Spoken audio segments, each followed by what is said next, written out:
On this episode of Remembering Canada's Veterans, I interviewed Bryce Osborne, the son of a World War II veteran named Roy Daniel Osborne,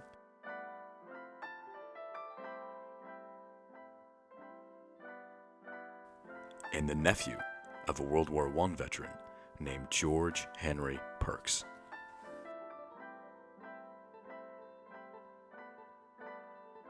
I sat down with Bryce as he shared a few of his family's memories, stories, and experiences, starting off with his great uncle.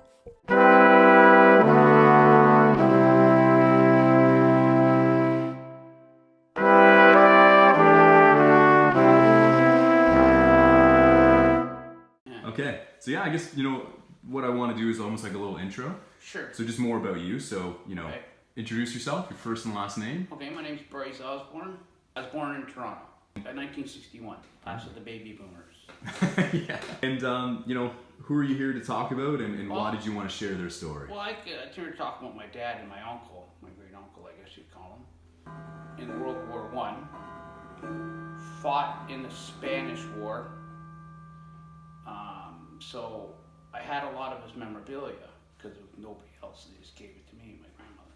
He said, it's quite interesting when he was younger. He went to fight in Africa against Matthew King, right? So to get there, he had to go on a boat, and the boat's listed.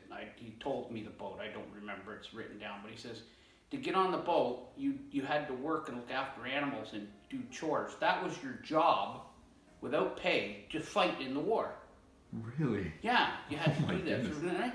So he says he crossed the ship over to Africa, and then and what I know is that he was a railroad sharpshooter. So he ran against the Boers, which is Matthew King, I guess. I don't understand that war much at all. And he did that. Then he came and he fought in World War I. He was the 48th Highlander.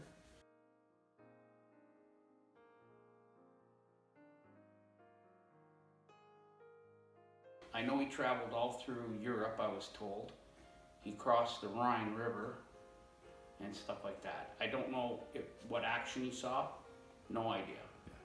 And then when the Second World War broke out, he went to sign up again, and my great aunt, I guess, caught him downtown Toronto and dragged him out of there and said, that's enough.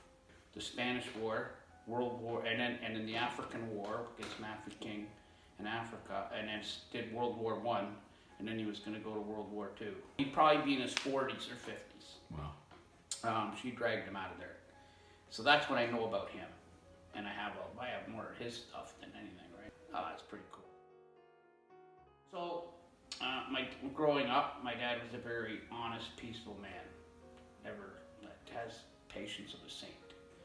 And so growing up, I knew he was in the army because I used to play with his playbook, and I wrote in it my name in pencil, and stuff, and I had his jackknife and that, stuff like that. So I knew he fought in the war, and I only seen him get mad twice. So only twice in his whole life. Well, I seen him, I'm mad, right? And so I knew that, and I thought, never got mad at me like that or anything or nothing. So growing up, I'd ask him to teach me to box or fight, and he'd show me stuff. And then just little things like I ask him questions. He says, oh, well, we're in the army, you take your belt off and you'd sharpen the end and have it razor sharp.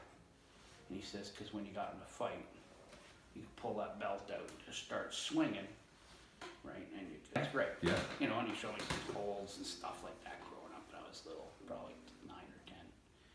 And that. So then I asked him what he did. And he says, oh, I was in the army, and the stories that he was out east, out East Coast, and when I was training, he worked in the kitchen for a while, and I said, did you like that? He goes, oh yeah, you ate the best, because you'd feed everybody, you could cook your eggs the way you wanted them, and right? And I said, okay. So from out east, he went out west. Then he said it was beauty out there, and they used to jog, he says, in full garbs, 20K. He says, so when you're coming down, don't ask me where, Okanagan Valley. They'd be running down the road. He says, and when you saw the lake, he says, then you just start stripping. because you're just boiling hot. You need to jump in the Okanagan valleys and get cooled off. I remember him saying that. So then I said, well, over the years, I said, what else you do? He says, well, I went to Aleutian Islands. I said, what did you do there? He says, well, I don't really know. He says, they got up there, and he says, the snow was just crazy. And he says, they couldn't, the food started to run out in the base, I guess, where they were. And he says, so all we ate was like ketchup or mustard sandwiches. Yeah, he says, and then the plane would drop a crate. I said, okay. And then he says, so, he says, you know, he said, you'd be skiing. He says, so everything you wore was completely white. He goes, your gun was white, your helmets, everything was white. You just blend in with the snow. No ski poles, you know, just down the mountain and stuff like that. He goes, so we got lined up on the beach. I go, yeah. And he goes, we laid there and we watched the Japanese ship come across. He said, and we waited, and he says, we were told to get ready to fire. And he says, so we got ready. I said, what'd they do? He says, well, we watched them come ashore. They planted landmines. They got in their boat and went back to the destroyer. I said, what'd you do next? He goes, waited till they left, and we went and got rid of the mine. I said, okay. So then I find out, like, just probably 10 years, this has all happened in probably the last 20 years. I found out some other information. I knew that story, and I said, you never fired? He goes, no. I go, why not? He goes, weren't told to. Just, he got a small pension when he retired because he said he was on leave and he was late, and he crawled through the bedroom window and was running to get into bed before to get checked, and whacked his leg on the steel bed, and it put a big dent in his leg, and it hurt his leg. So he got like a $50 a month pension for the rest of it.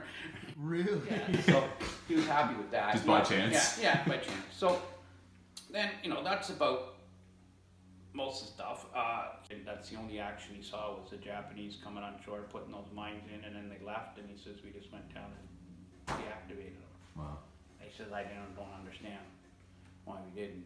He was 17. He wasn't old enough, and his brother signed him in. He was born April 18th, 1926. So I think he signed up in about 44.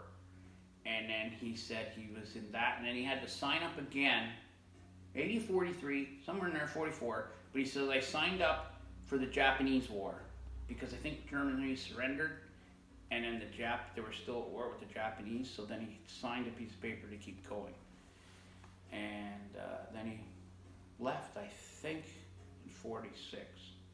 He started off, he ended up being a sergeant, and then he was a sergeant, that's what it says, and he was in the Kent Regiment, I think it was, quote unquote, and wherever that regiment's out of, I'm not sure, I guess. And he was the youngest of the family, so he had two sisters, they were twins. Now I think the sisters, so it was him, and then the next one was born was his brother Ernie, and it was 10 years difference between him and Ernie. So he was a baby. He was like not supposed to be there, like he would smile or something, you know what I mean? So he was 10 years younger than his older brother. And then from then, there was the two twin sisters and the other boys, so they were like way older than him. He liked hockey, so we used to always watch hockey every night. I did get to see the Leafs win the Stanley Cup.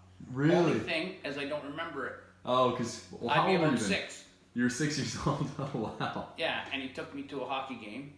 And when I got older, it was downtown Toronto, and we went to a hockey game. And, you know, back then, you know, like, I remember him working 2 jobs, but he got tickets. And then later in life, I took him to a hockey game. I got some free Leaf tickets. Nice. So I took him down there, and I didn't know. They're really good seats. Maple Leaf Garden, because I didn't know. I said, where do you park? Oh, because we used to work down. Park around here, and so we parked. We went in, but it was the day that they hoisted Teddy Kennedy and Silap's jerseys to the ceiling. They retired and the numbers. They retired his numbers, and that was his era, and he's like, wow, this is so great. And he was so happy that night. I lucked out because I didn't know that's what church was, right? But that was my favorite memory. There's lots, but I mean that's one thing for just me and my dad. Yeah. You know, like he didn't fish or anything like that. We didn't go camping because we didn't have the money. right? Yeah. You know, Hockey, I guess, was the watch big thing. hockey. Big you Leafs know, fan? He'd have his case of beer, and I'd eat my pop and chips, right? Nice. You know, we watch hockey all the time, so. I'm proud, sure. Canadian, I'm proud of that. Proud of what my dad did. Very proud. That's all I got to say. I don't have anything else to say, man. Wonderful. Yeah. Well, Bryce, I really appreciate your time. And Okay, yeah. I was gonna say we can look Yeah, at. you can have a look at that You have stuff.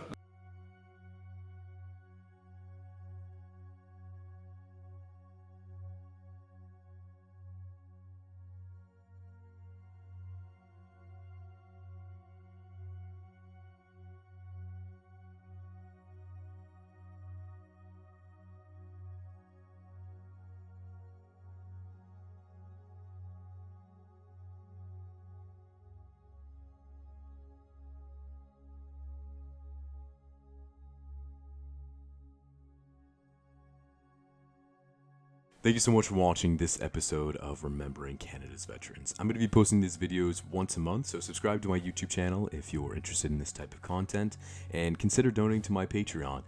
Basically, the Patreon is to help fund me travel to see these amazing people, and there's bonus clips, I guess updates on the page there. So the link is in the description. Feel free to donate. If not, like I said, share the video with all your friends and people that might be interested in watching these type of videos. So thank you so much again, and have a good one.